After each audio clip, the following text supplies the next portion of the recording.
Yo, it's Guido coming at you with a Tactics Talk. Welcome back. Thanks for tuning in and check it out, the Astron Rex. We have a review of the brand new Tier 8 American medium Astron Rex. Check this thing out. Pretty cool looking little tank, actually.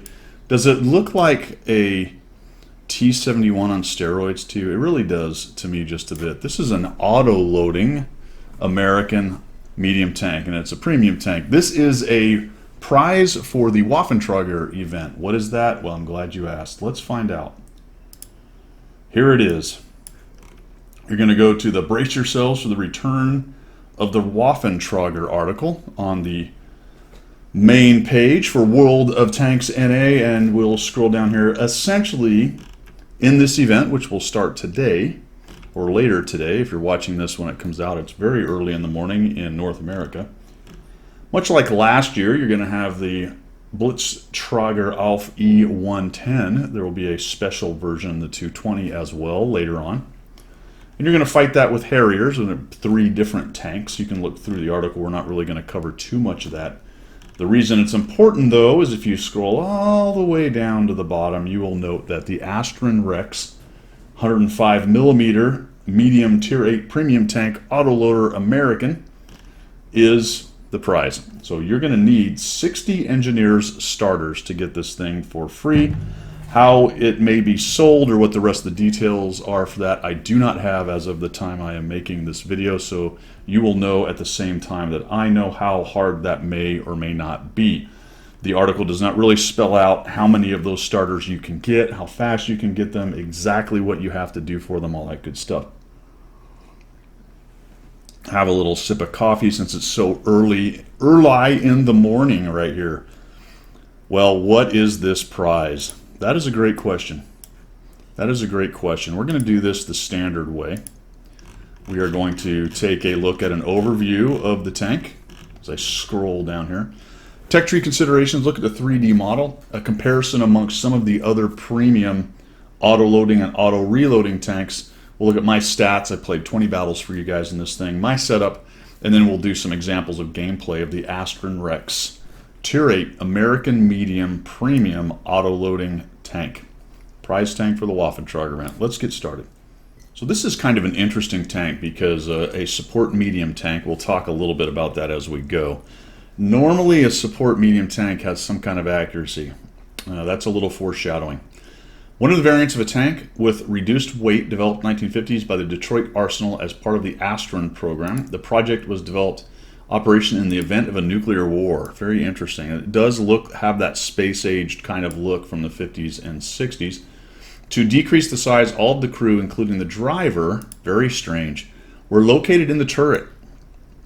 How did the driver, or how was he supposed to, as this was not ever built? How was he supposed to continue driving forward if the turret was moving? Was he up in this hatch or something? That's a very strange one. Very strange one. Had 105mm as part of artillery, maybe. So I don't know if this is part artillery, part tank, or that was just another 105. It does have a 105 on it. So this is a very strange tank. And it is one of the development tanks that was never actually built. So I don't know how far along this got. It does have 3 crew. It is a center turret. We'll talk about the turret strength, but it is rounded. It's kind of an odd rounding though, because it's got some flatness to it right there, although it's highly angled. So there's some curvature and some kind of flat angle to the thing right there. A great big tumor. We'll take a look at that in tanks.gg. And that is the tank. Very long gun right there. Like I said, it's an autoloader with 5 shells in it. So let's go ahead and jump over to the tech tree, look at considerations. So a little bit of bad news here. Obviously with 3 crew members, it makes a not good trainer for anything. There aren't any American 3 crew mediums in the line. We've got the Patton line. You know, that's very strange though if you think about it. I did not really think about it too hard till now. There's only 1 American medium line. Isn't that odd? I find that to be a little bit strange. And especially if you get down to, is the T20, I don't remember if it has 5. It does have 5. The Pershing, is it running 5 crew members? I don't know. No, yes. Oh my gosh, it gets worse and worse. How about the Patton? Is it running 5 crew members? Ouch. My goodness. What about the other Patton? You got Patton and other Patton. Other Patton goes to 4. Yikes. So really, any way you slice it, that 3 crew member crew is not going to fit in any of these tanks very well. You're going to have a radio operator cooling his heels for a good amount of time because as a separate radio operator.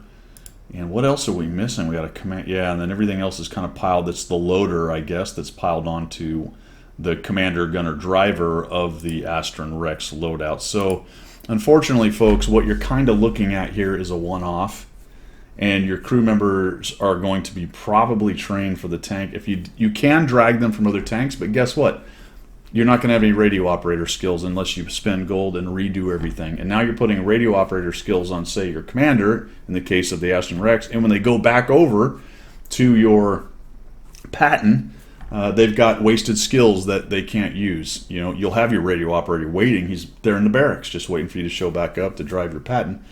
So his skills will still be there, but your commander will have some useless radio operator skills when you're driving your Patton. So what I did in this case is I just got a new crew. I had some of the leftover, whatever this thing is called. What are these guys? Homelander, Black Noir, and A-Train, and I trained them up. So I went ahead and chucked some books at those guys. The boys, that's what it is. And I actually chucked the boys' skin on this thing as well. So there you go. It's Crew 2.0 going to fix it? I don't know. We don't know where that is right now. Let's move on to the 3D model and take a look. Well, my friends, I have good news and bad news. Good news and bad news. Good news is, look at the turret. Bad news is, look at the tumor. Oh my gosh.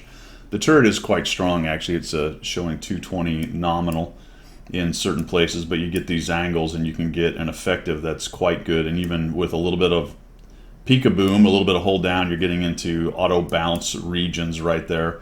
And it's just extremely strong. Unfortunately, this is a large weak spot. A large weak spot. And like all of these American tanks that have that giant tumor, other than maybe the 110E3 where the tumor is extremely strong, it's very resistant. The tumor comes over the hill first, right? It's like, hey, shoot me. I found that out. And I think that is known enough. I mean, hatches are weak spots anyway in the game, especially American ones. Nobody really knew much about this tank, but that's where they shot me. Not a surprise, my friends. Not a surprise. With some hold down or some, I guess, peek-a-boom, ridge fighting, you can make some auto bounce angles on that front armor, a little bit of the side scraperino stuff right there as well. Overall, though, the armor profile is decent for the turret, but the tumor kind of crushes the life out of it. At medium to long ranges, it'll be kind of hard to hit that, so you will get some bounces off the turret. But my goodness, look how big that is. I mean, that's one of the largest tumors that is in the game, to be quite honest. So it's going to just really diminish the strength of that 220 millimeter turret quite a bit. Now, if you can come around the corner and only show your right side as we're facing it anyway, left side as you are in the tank there, and you can cover that up with a wall, say like that, okay, you're in business. You're doing some. You'll be able to do some things. But if you have to come around with the wall on this side, then Mr. Tumor, or just over a hill, Mr. Tumor's right there saying, hello, shoot me. Let's jump into a comparison amongst some of the other premiums that are autoloaders or auto reloaders, because there's a good number of them. This is always where it gets interesting, in my opinion anyway, when we do these reviews and we start looking at the tank as compared to other tanks that are already out in the game. And I've said these words a couple times already, but this tank really is a good news, bad news kind of situation. Now let's just look at the gross numbers here. 320 alpha is pretty decent. Not as nice as the Barask at 360, but certainly better than the other autoloaders. Other than the Barask, most of the autoloader mediums at tier 8 tend to have a relatively low alpha, though the Lorraine at 300 is pretty nice. So that's nice, 320. What about the pen? Ouch. Barask levels, okay, 190, 250 for an APCR round, and the velocity around 1,000 for these rounds, roughly. Rate of fire is decent, and now we get into, but it doesn't exactly apply to the autoloaders. We'll get into that just a little bit. Reload for the total 5 shells is 33 seconds base. Remember, these are always 100% crew and no other bonuses, equipment, perks, yada yada. So you are getting a slight bonus for the commander at 100% when you're looking at my numbers right there. And that is how all of these tanks are set up. We'll look at what I got in the garage in just a minute based on my setup. So 33 seconds. We have 4 seconds in between each shot. That's a long time, folks. That's 16 seconds if I can pop out and start shooting all 5 shells and I'm ready to shoot the immediate second that the interclip is done reloading. 16 seconds. In reality, based on the way the game is played, 25, 30 seconds to get all of them downrange. That's kind of like having a cyclical gun, really, my friends. And then you're waiting 33 seconds, or a little bit less, depending on how your setup is, to get all your shells back. And remember, it's not an auto reloader, it's an auto loader. You are loading every shell when you press C or it's time to reload. Oof. Gun traverse is nice. 45 is really fast. Not Borosk fast. I don't know why the Borosk is that fast, but there you go. Minus 10 is nice. Very good gun depression. Very useful. We talked about the tumor. The aim time is very tasty at 1.91. And now let's get into the dispersion. Now let's all just shed a tear for what was looking like a pretty capable support medium. Now in this case, support means you've got to be close enough to get that autoloader going. You want to avoid having your hull hit because it's not super strong, and you've also got to mind the tumor. Very interesting. So it's difficult to snipe in this tank. 1,948 with the average damage. Okay, so what do we have guns or combat power-wise, firepower-wise with the Astron is a strange mix. We have a really nice burst, although I hesitate to call it burst on the Astron.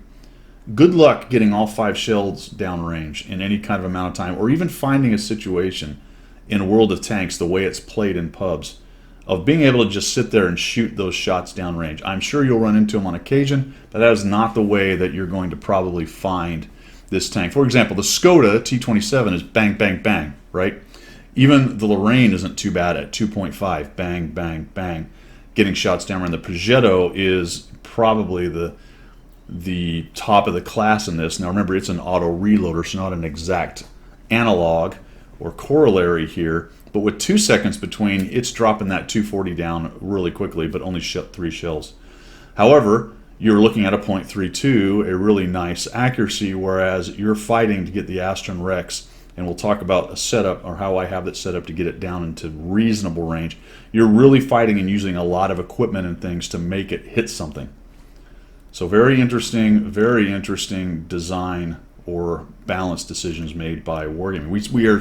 We tend to get these now. We get these tanks with these crazy outliers. I mean, you send all 5 shells with 320 alpha downrange. That's a lot of damage for a little tier 8 autoloader. The question is, can I get it downrange and can I pen?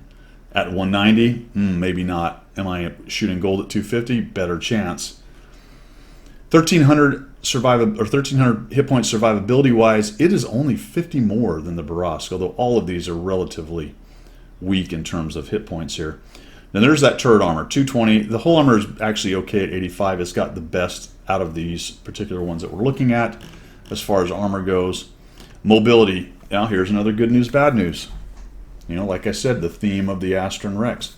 52 looks good. 30 backwards. Holy cow. She can get out, back up really nicely. Not so fast. Specific power. Ouch. 14.52. What does that mean? It means that off the line, this thing is sluggish. And I'm talking about that straight burst speed. So good luck getting to 30 going backwards.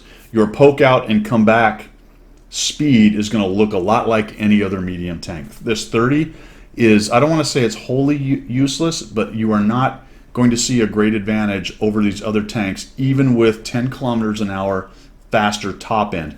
In the push forward, back out regime of the game, push out, shoot, back out, avoid a shot coming back, you're going to be moving about as fast as the rest of these guys, just based on the specific power being so anemic. Good news, bad news. Look at the traverse speed, 62. This, talk about hover medium. I mean, this thing will spin up its own rear end. Okay, so it's a weird combo of If I'm off the line and get going, it takes me a while. And oh, by the way, if I go up a hill, it just becomes a mouse. It just bogs down because you just don't have the torque with a specific of 14.52. However, as far as spinning the hole around in place where you are, it feels very nimble in that case. Very interesting. In fact, as I was starting to drive it and turn, I thought there was something wrong with my sensitivity or whatever, because you would make a little input to turn, and it just whoop, goes the way you want it. Very strange. Like I said, good news, bad news kind of stuff. 390 on the view range is about the same as the top of the rest of these guys, and the camo's okay, actually. Not bad at 17, up near the top of these, not quite Borosk level. So what do we have here? Man, this one's a weird one. And I think I've probably said that about the last 5 or 6 vehicles. What we have is something with a very powerful capability that's a little bit tricksy to employ, and that is a 5-shell autoloader with 320 alpha, meaning that I can drop some serious pain on people, but I have got a 4-second intraclip, a really long reload on the whole thing, a derpy gun, but I've got great depression, but I've got a terrible tumor, I've got nice aiming time, but terrible dispersion. It is a tale of two cities, this Astron Rex. And based on what I've heard from other CCs on their play with it, what I'm going to say about it is it does have a very high skill ceiling. I think its skill floor is normal, like most of other autoloaders. It has some capability. The ability to put the 5 shells down range and have that if you need it is pretty strong. But I think the drawbacks for the average player with the derpy gun are going to be a bit tricksy. So they were dropping some good damage, but these are very, very good players doing that. Whether the average player can do extremely well in this, you know, everyone has a one-off game, so it's possible. I'm a little on the fence about that one, to be quite honest. It has some of the things good players need, but I think the negatives outweigh a little bit of those positives. And we'll take a look at how my gameplay went. Let's look at my stats. Like I said, I played 20 battles. You can see that I had the lovely 45% win rate, but I'm averaging 1,014 XP per battle. I know it's a low sample size, but it's interesting to compare and contrast it against the TL1 LPC, which is also a very good American light tank, and I like quite a bit. They're both right around 1,000 average XP, but I'm running a 57% in the LPC, and I'm struggling a bit to win in the Astron Rex because some of the negatives. Like I said, it's a bit tricky. I think by 100 battles, I'll get it up to about a 55% is what it feels like to me. Somewhere between 55 and 60, depending on if I'm able to figure out how to leverage its capabilities. But the numbers aren't bad. I'm at 71% hit. If you look at the LPC, I'm at 81%. That's a big difference, actually. 1.75 damage. That's good. 2.31 destruction. 0.41 armor use. That's about the regime where a strong turret is going to do some good work for you. You'll notice that my LPC is similar at 0.44. It's got a decent turret. 1,900 average damage, and then with the LPC, 2,000, so a little bit better in there. So the numbers are all very similar. If we look at the LPC, I'm at 1.66 damage and 2.72, so a little bit less on the damage, but more on the destruction. And a higher win rate is indicating that I am surviving a bit more. I've got 35% here, and the LPC is at 40. So I'm surviving later into games, more than likely with the LPC, and I'm having an opportunity to influence the battle towards the mid to late game that maybe I'm not doing with the Astron. So more than likely what I'm probably doing here, and this is how I feel about my gameplay, is getting a little too aggressive with the autoloader, thinking that it's more of a burst autoloader killing things off, and really it's actually even more support than standard autoloaders. You really have to be careful, because I found myself in several instances coming out going, herder, I'm an autoloader, I'm going to kill a couple guys, but that intraclip is so long that people get a reload in there, right? The timing of it is, you're just like, please reload the next shell so I can kill this guy. And if there's more than one out there, oftentimes you're taking return fire. And never mind trying to put 2 down range, right? You take a shot, come out 5 seconds, shoot, another 5 seconds. That's 10 seconds, folks. Every other medium in the game is going to reload at least once in between those. So if your low hit points are hurting, they can put the hurt back on you as well. So it's really interesting, actually, how this thing has worked out. Let's take a look at how I've got mine set up. All right, so I was talking to Talk to Me Goose and some of the other guys on this, and I think there are multiple setups that are viable. I tried to tame the gun, so I'm using vents, vert, stab, and improved aiming. Actually brings me down to 0.36 with food, and I did not run a directive, although I think I had event directive at one point, and it brings it down to maybe 0.35 as I remember right there. I did not have any trouble with being lit on fire, so it did not seem, at least in the 20 battles, to be extremely susceptible. I talked a little bit about the crew. I used some books, so I have 4 skills on Homelander and 3 with 80% on the other 2. That gets, even though it's a 3-skill crew, they are a little bit stressed on getting good skills, and there's several good skills that I don't have right there. But I have kind of the main basic ones, 6th Sense, Brothers in Arms, that kind of stuff. One thing that's nice about the loader being on the commander and the gunner, you can then put things like intuition, which you can see I have right there, and I find is a really great skill at this point in the game because it works every time as opposed to this kind of random thing it used to be.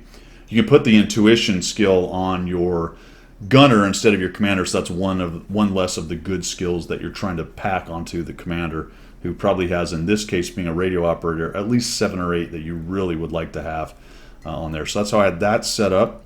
I'm running 10 APCR shells. I didn't use any HE. There's only 30 shells, folks. I can't see any reason to carry 5 HE shells in this thing. You only have 6 reloads anyway.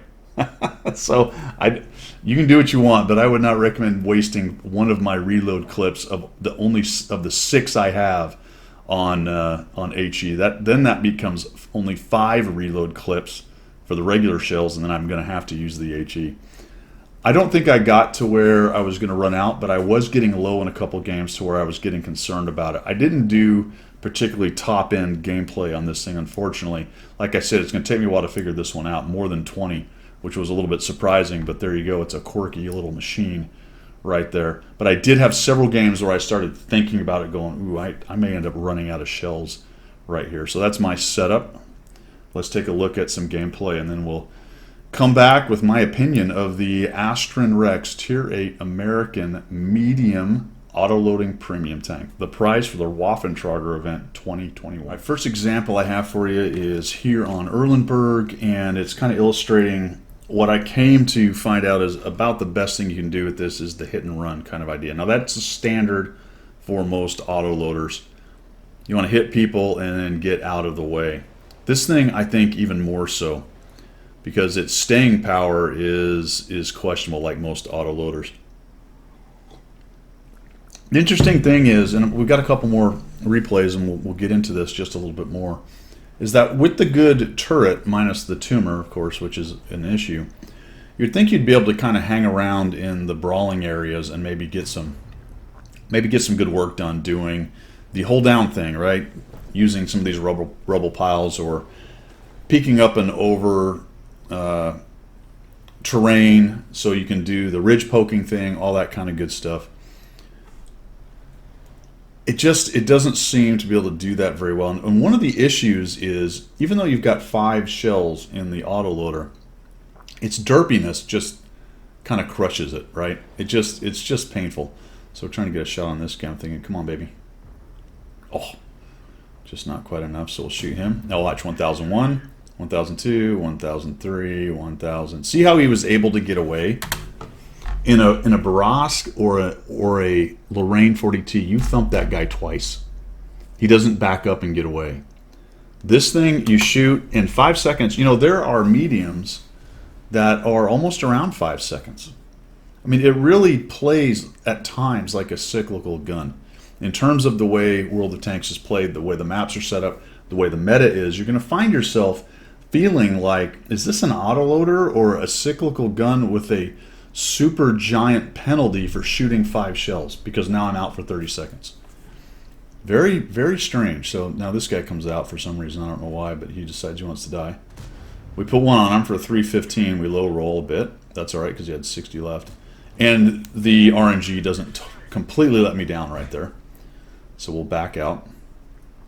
Now I'm top tier here, so having a good game top tier with a tank like this, you really should have a good game like that. But we're losing by miles right now.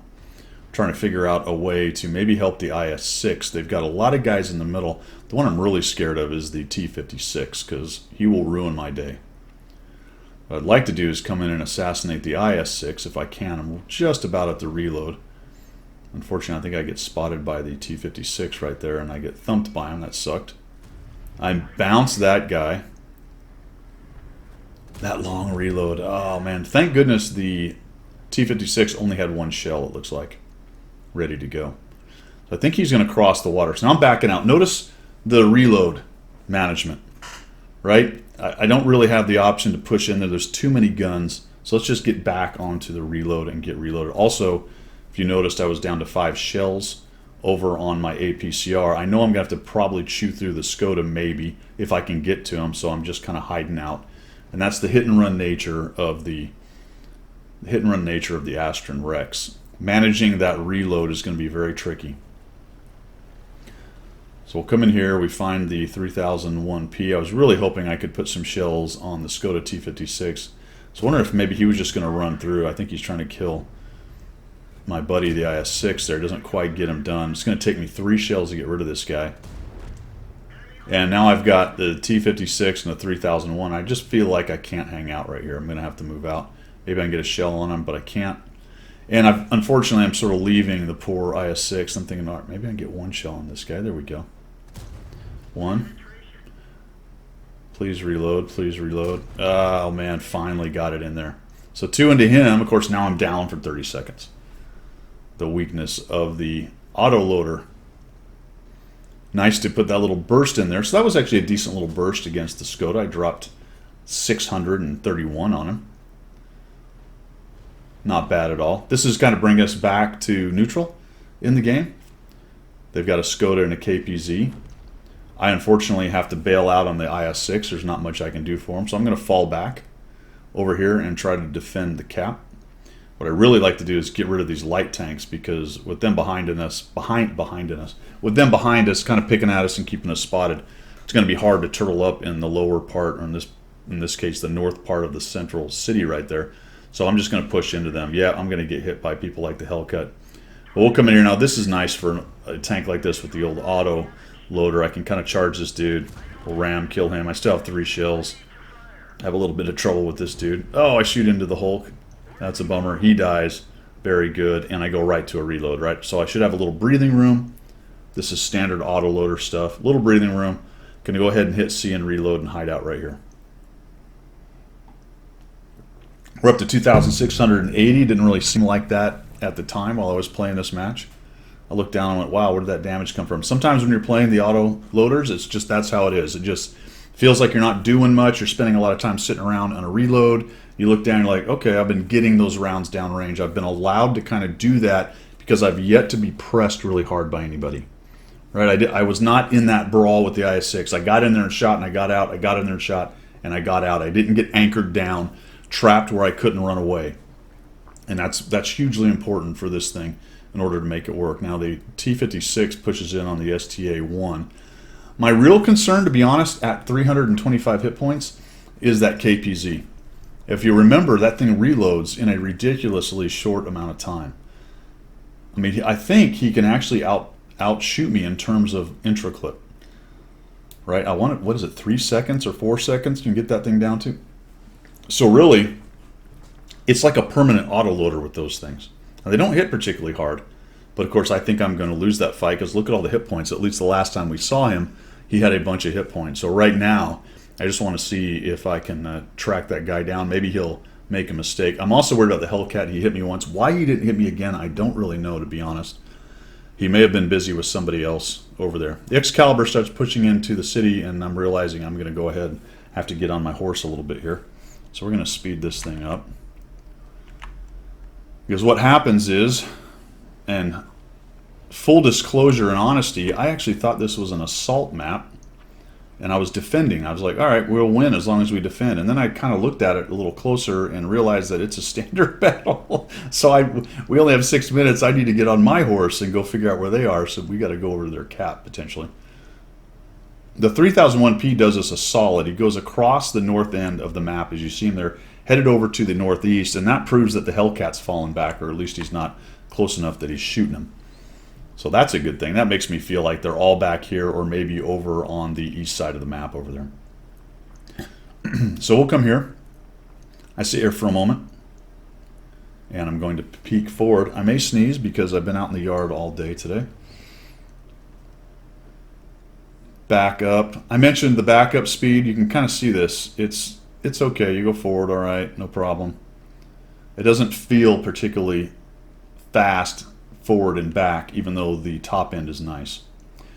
And I don't know if you've noticed it, but just watching the traverse of the hole is awesome. I take a little peek. All right, so somebody's over there, somewhat nearby. I figured there'd be somebody in those trees over there. Not a surprise. There's no arty. We kill one of their tanks, by the way, bring it down to 3. There's no arty, so that's a nice thing. We'll speed this thing up. I'll move around this way and see if I can get into these bushes without being spotted, potentially. Take a little peek here. Nope. Ooh, okay, I got spotted. That's not good. And I get hit by the Hellcat. And good news is he doesn't have enough. There's a miss. That's what's crazy about this show. Crazy about the dispersion. And for whatever reason, the KPZ is not very bright. Didn't notice I was lit. Was probably shooting at the 3001, it looks like. Our STA gets their 3001. And now we're down to 2 tanks. I hit a reload. Management. I'd like to have all 5, especially if that KPZ comes at us. I'm thinking we might get some guys jump on cap. The JP and the Excalibur did a nice job going and clearing out that corner of the map, so now we know we've got both these guys over here. I'll just use these trees and these bushes to post up. What I want to do here is cut off any of them, especially the KPZ, if it's trying to come back to cap. Based on the direction he was going, I was wondering if he was going to come through the city, maybe try to come across this open area right here. And if he does jump on cap, I might start moving back towards the cap and try to decap there, just in case it gets a little silly. But we jump on cap, and we're putting a lot of pressure on these guys. I think I want to say, yeah, we killed the Hellcat. So I ended up with 2,989, 482 assist. So you can see that kind of hit and run gameplay. That is what I found worked the best with this tank. Let's look at the next example.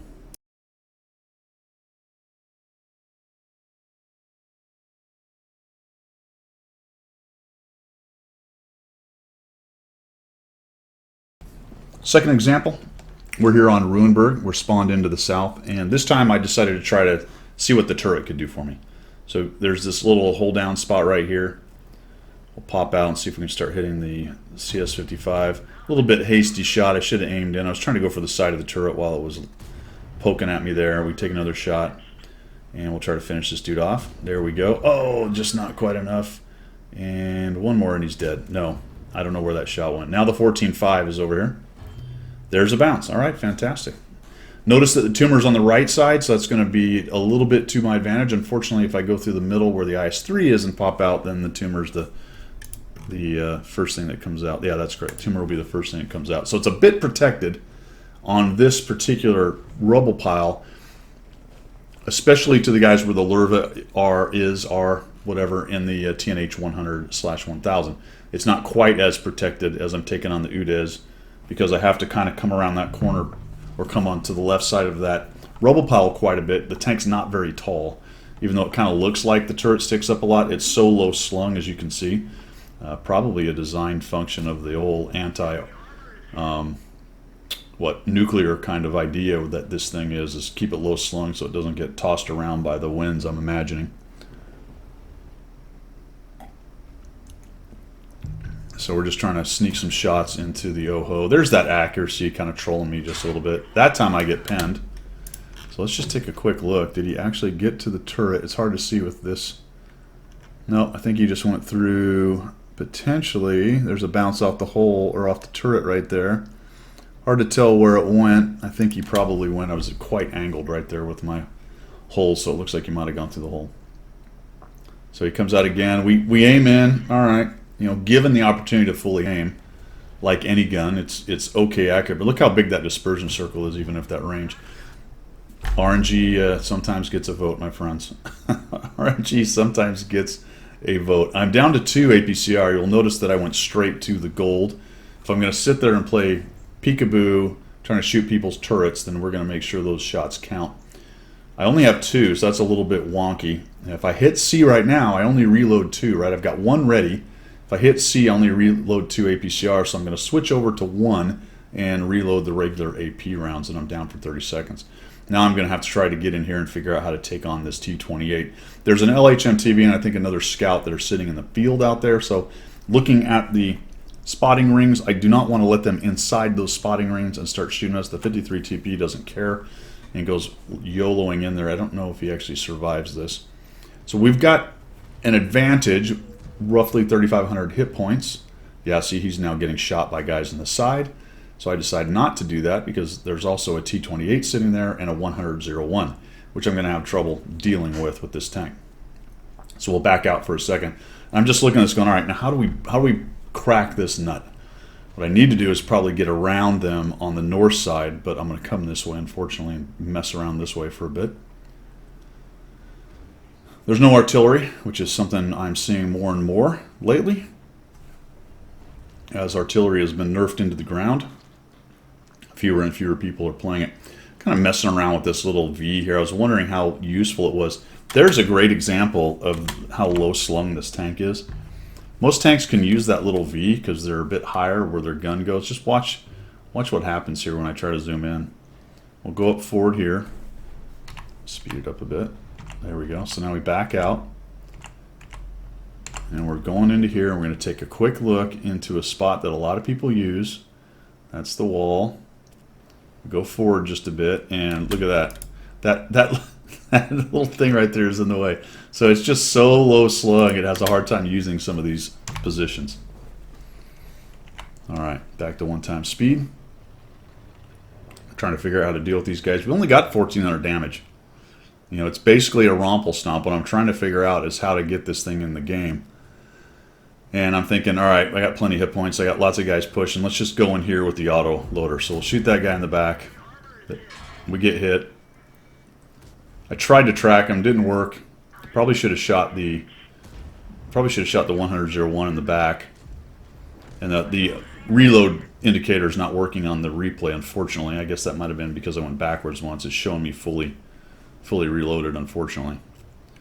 So we'll go forward here. I don't know if I get any more damage. We're at 2180, maybe just a little bit. We come on in here. There's the Renagati. I think I get a hit on the LHMTV, yeah. So I get a hit on him as he crosses over there. And that's about it. At 2,500, 109 assist, and we get a kill out of that. So just there's your support medium going to kind of the heavy brawling area. You could have gone up into the city as well with this thing. The only issue there is these long-range shots at guys camping back here are just going to be kind of squirrely. So I choose to go over here where I know there's a hold-down spot just to test out the turret. It worked out for me on one bounce anyway. Took a couple of hits along the way trying to make this happen. So there you go. Although it has to be said, the tumor did not seem to be a problem there, although I didn't get into a situation where they're able to shoot it. There's a nice big hole right through the bottom plate right there. All right, let's look at one more game. I think it was one of my higher damage games, but sort of sums this thing up.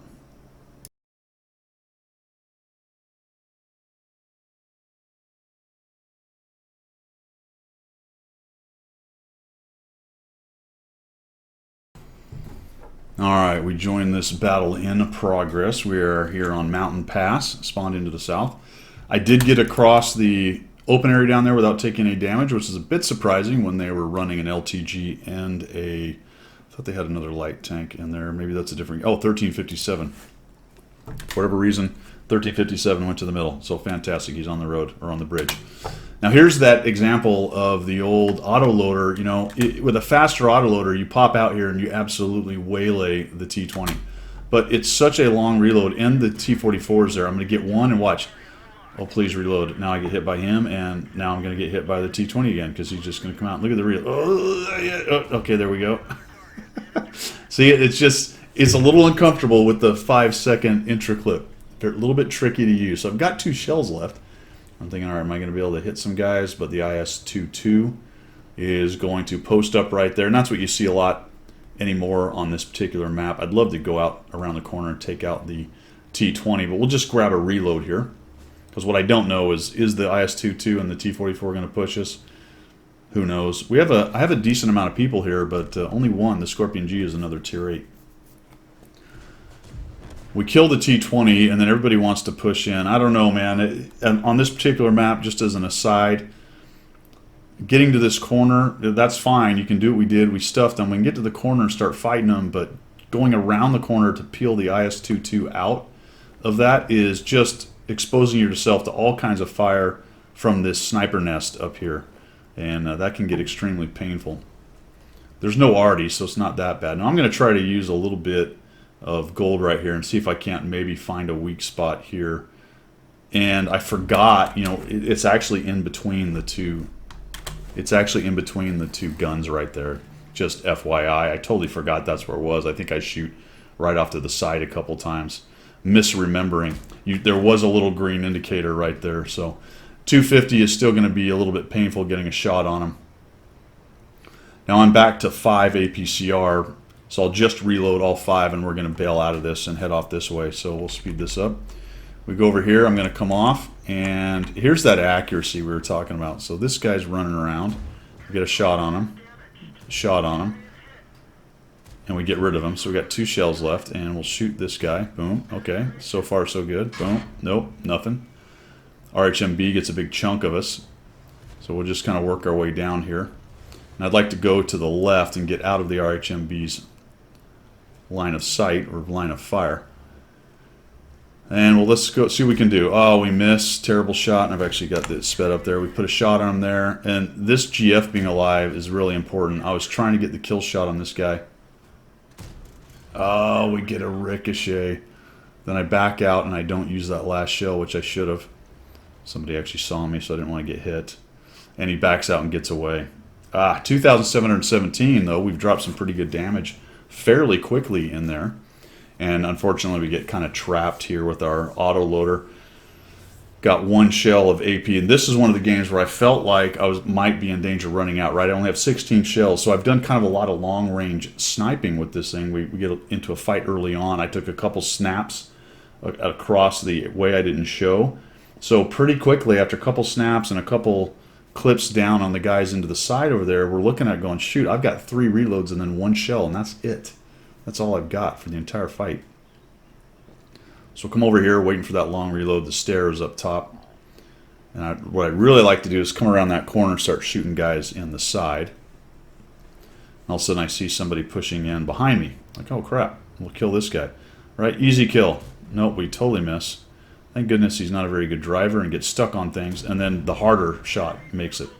The harder shot. RNG says, all right, the easy shot you don't get. The hard shot, here you go. That'll work. I just dropped my lid.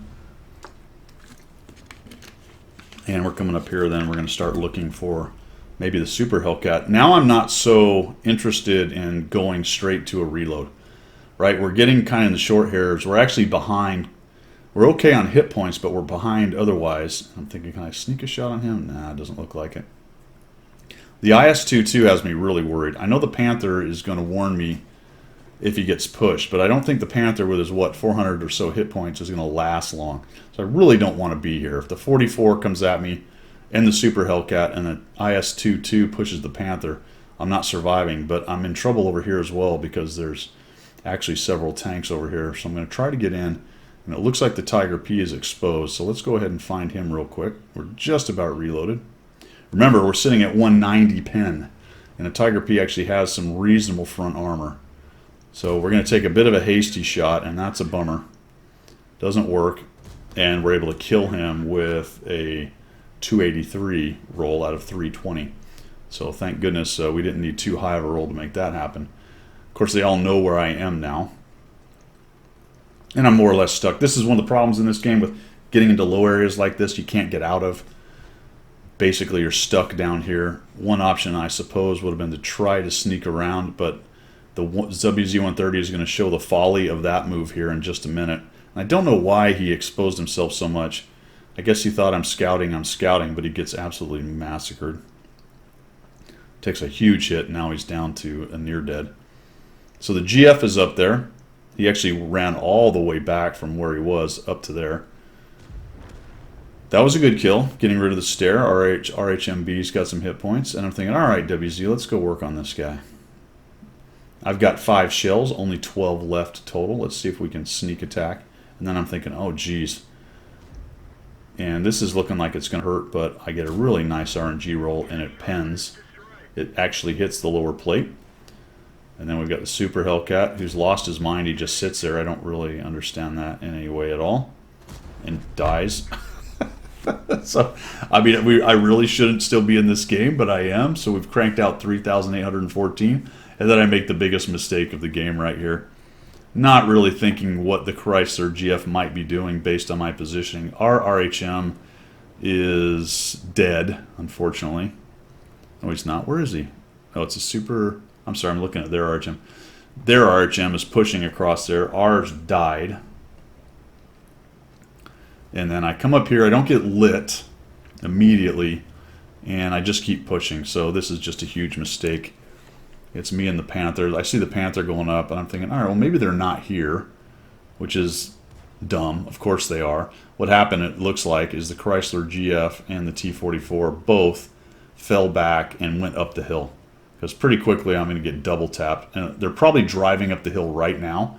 Notice how I just haven't been lit, right? So the GF's been trundling along from the east. The 44 ran back there and came around. He's going up the ramp.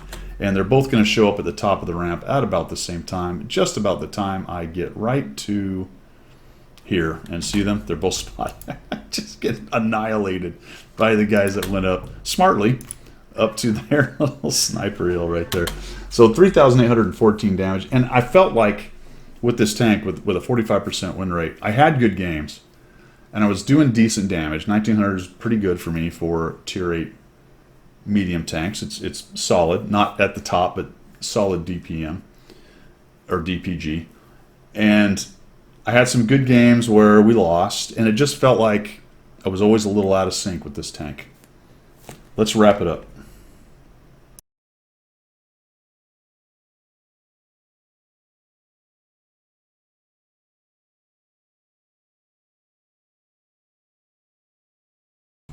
Well, all right, my friends, what is the bottom line? I think a couple times in those examples of gameplay, I said the intro clip was 5 seconds. The 5 and 4 got a little confused in my brain. It's 5 shells, 4 seconds between shots, so I apologize for that. Some of my timing was off on those, but still, it's a relatively long time for an autoloader, so you get my point in there. What's the bottom line with the Astron Rex? I think it's got a high ceiling for players who are good and can employ the autoloader. There is no doubt that it can drop a lot of damage in a relatively short time, not as short as some other tanks out there. But it has some vices that are very will keep it down a little bit. The dispersion is garbage. It's terrible. Its accuracy is not great. The turret's nice, but it's got the big tumor, which is the balancing factor on that. It's fast, but it has a hard time getting to that speed. It's nimble, but it's not necessarily fast off the line. It's a tale of good and bad, a tale of two cities with this tank. Now, that being said, as a reward for an event, I think that's great, actually, because it is a quirky tank to some extent. It's solid, decent, it's a premium. You can win it. I assume you can buy it at some point.